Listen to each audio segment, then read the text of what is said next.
M کے M Altaf group ہمیشہ یہ دعویٰ کرتی رہی ہے کہ 92 کے آپریشن میں اس کے 81,000 یعنی 81,000 لوگ جو ہیں وہ مارے گئے ہیں، یا ان کے قبریں بھی موجود ہیں جن کو وہ گن کر بھی بتا سکتے ہیں۔ لیکن سوال یہ ہے کہ اس حقیقت کو کب بتایا جائے گا کہ آخر ان میں سے جو بیشتر لوگ جو انکاؤنٹر میں مارے گئے تھے، یا جو راہگیر مارے گئے تھے، یا جو ادھر ادھر کے مارے گئے تھے، اور کیا یہ تمام کے تمام ایم کے ایم کے کارکنان تھے 81,000، یا اس میں شیعہ سنی فساد کے بھی لوگ شامل تھے، اور اس میں دیوبندی بریلوی فساد کے بھی لوگ شامل تھے، جو ہنگامی کسی کو شیعہ سمجھ کر مارا گیا، کسی کو سنی سمجھ کے مارا گیا، کوئی بریلوی تھا، کوئی دیوبندی تھا، یہ سارے بھی اس میں شامل ہیں۔ اگر یہ شامل ہیں تو 1-1.5 لاکھ سے بھی تجاوز کر جاتی ہیں یہ تعداد۔ لیکن بحقیقت یہ ہے کہ یہ کیا 92 کے بعد کراچی میں 92 سے لے کر کے اور جنرل پرویز مشرف کی کراچی میں آمد کے ساتھ، یعنی ملک میں اقتدار سنبھالنے کے بعد جو ہے، کیا کراچی میں امن و امان کی فاختہ جو ہے وہ دوبارہ اڑنے لگی؟ تو حقیقت یہ ہے کہ ایسا کچھ بھی نہیں ہے، اور حقیقت کیا ہے وہ میں آپ کو بتاتا ہوں۔ لیکن آپ اس سے پہلے میرے چینل کو سبسکرائب کر لیجئے برائے مہربانی، اور میں یوٹیوب کا بھی بے انتہا شکر گزار ہوں جنہوں نے بہت اچھی طرح میرے چینل کی نگہبانی بھی کی، اور اس کی دیکھ بھال کرتے ہوئے اس کی جو رموز ہیں وہ بھی مجھے بتایا، اور اس کو شیئر بھی کر دیجیے گا، تو انتہائی شکر گزار ہوں گا میں آپ کا۔ دوستوں، یہ 92 کا آپریشن جو ہے یہ یقینی طور پہ کراچی کے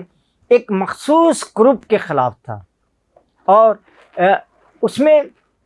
دیکھا یہ جاتا تھا، جو لوگ یہاں جو لوگ تھے فورسز کے، وہ عام طور پہ یہ دیکھتے تھے کہ یہ اردو بول رہا ہے، یا اس نے پینٹ اور شرٹ پہنی ہوئی ہے تو اس کے یہ مجرمی ہوگا، اور ایسا ایک تاثر بن گیا تھا نہ صرف یہاں پہ پاکستان، یہاں پہ کراچی میں، بلکہ کراچی سے باہر بھی جب کوئی دور میں کوئی مہاجر اردو بولنے والا جاتا تھا تو اس کے بارے میں یہ تصور کیا جاتا تھا کہ یہی وہ شخص ہے جو دہشت گرد ہے، یہ کراچی سے آیا ہے تو یہ لوگوں کا قتل کرتا ہوگا، لوگوں کو مارتا ہوگا، اور اس کی تمام تر ذمہ داری جو ہے وہ صرف اور صرف ایم کے ایم لندن یعنی الطاف گروپ کے اوپر لگائی جاتی تھی۔ سوال یہ ہے کہ آیا یہ جو آپریشن ہوا، اس آپریشن کے نتیجے میں جو 81,000 لوگ مارے گئے، کیا وہ سارے کے سارے دہشت گرد تھے یا نہیں تھے؟ اور اس کے بعد تو کراچی میں امن و امان کی صورتحال بحال ہو جانا چاہیے تھی، لیکن ایسا نہیں ہوا۔ پھر جو ہمارے رؤف صدیقی صاحب جو ہے وہ متحدہ کے جب وزیر داخلہ بنے تو انہوں نے ایک لیاری آپریشن کا آغاز کیا۔ اس لیاری آپریشن میں آپ کو پتہ ہے کہ بہادر علی کے بیٹے عرفان بہادر علی اور آپ کے عمر شاہد جو اس کے وہ تھے کراچی کے ایس سی کے ایم ڈی صاحب تھے، ان کے بیٹے تھے عمر شاہد صاحب، اور چودھری اسلم کا جو کردار تھا اس لیاری آپریشن میں، یہ اس وقت تو 92 کا آپریشن ختم ہو چکا تھا نا، اور نئی حکومت آ گئی تھی، نئے وزیر داخلہ رؤف صدیقی صاحب تھے، انہوں نے یہ کمیٹی بنائی۔ اب آپ اندازہ کریں کہ کمیٹی کس کے خلاف بنائی گئی؟ لیاری آپریشن، یعنی یہ پیپلز پارٹی کا گڑھ تھا، اور ضرورت ایسی کیوں پیش آئی کہ مطلب یہ جو حکومت بھی ایسے صوبہ میں لائی گئی کہ جو لیاری میں آپریشن کے لیے تیار تھی، یعنی سردار رحیم صاحب جو تھے اس وقت وزیر اعلیٰ تھے، اور رؤف صدیقی صاحب، آپ کو پتہ ہے کہ ایم کے ایم جو ہے تقریباً تمامی حکومتوں کے ساتھ کسی نہ کسی طرح وفاق میں بھی رہی ہے اور صوبے میں بھی رہی ہے، تو اس نے وہ ایک کمیٹی بنائی، اور اس کمیٹی میں جو ہے وہ چودھری اسلم صاحب جو ہے وہ لیاری آپریشن کے سربراہ تھے، اور انہوں نے پھر آپریشن شروع کیا۔ لیکن یہ جو 2-3 دن تب سے یہ 4-5 دن تک یہ آپریشن چلتا رہا، اور اس آپریشن کے بعد جو ہے یہ پوری بساط جو ہے وہ لپٹی ہوئی نظر آئی، اور اب بھی ایسا لگتا ہے کہ جی رحمان کی مر جانے کے بعد، یا عزیر بلوچ کے نہ ہونے کے بعد، یا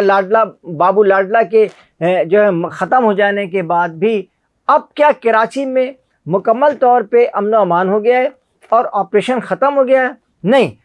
اس کے بعد ایک امن کمیٹی بنائی، جب پیپلز پارٹی دوبارہ آئی سردار رحیم کو ہٹنے کے بعد، تو ایک امن کمیٹی بنائی گئی۔ اس امن کمیٹی میں جو ہے نا ایک تمام لیاری کے لوگوں، لیاری امن کمیٹی کے نام سے وہ مشہور تھی، اور اس کے بعد ایک اور وزیر داخلہ جو ہیں وہ تشریف لائے، اور انہوں نے جہاں پر جو ہے وہ فہمیدہ مرزا صاحب کے جو شوہر بھی تھے، اور انہوں نے آ کر کے یہاں پر آپریشن شروع کیا ایک مرتبہ پھر، اور انہوں نے بتایا کہ جی میں نے لوگوں کو اسلحہ دیا، اسلحہ کے لائسنس جاری کیے ہیں، اور یہ سب کھیلنے کودنے کے لیے نہیں دیا، بلکہ یہ سارے کے سارے اسلحہ جو ہیں، جی ہاں مرزا صاحب جو ہیں ان کی انہوں نے یہاں کراچی پریس کلب میں ایک پریس کانفرنس بھی کی تھی، جس میں انہوں نے کہا کہ جی میں نے لائسنس جاری کیا ہے تاکہ مارا جائے لوگوں کو، اور میں نے اسلحہ جاری کیا ہے، تو یہ چلتی رہی۔ اور اب جی صورتحال شہر میں یعنی 3-4 سالوں میں آپ دیکھیں تو لوگ قتل کا سلسلہ جو جاری ہے،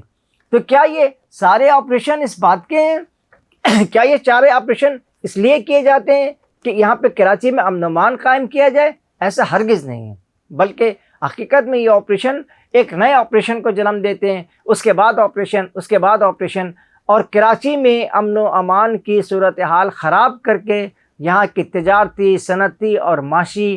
اور لوگوں کی ملازمتوں کو ہڑپ کیا جاتا ہے، ختم کیا جاتا ہے،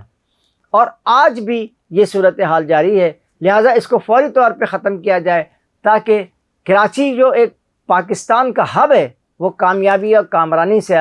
لوگوں یہاں روزگار بھی حاصل کریں، کیونکہ پورے پاکستان سے لوگ یہاں روزگار حاصل کرنے آتے ہیں۔ اس کے ساتھ ہی قاضی جاوید آپ سے اجازت چاہتا ہے۔ اللہ نگہبان، السلام علیکم۔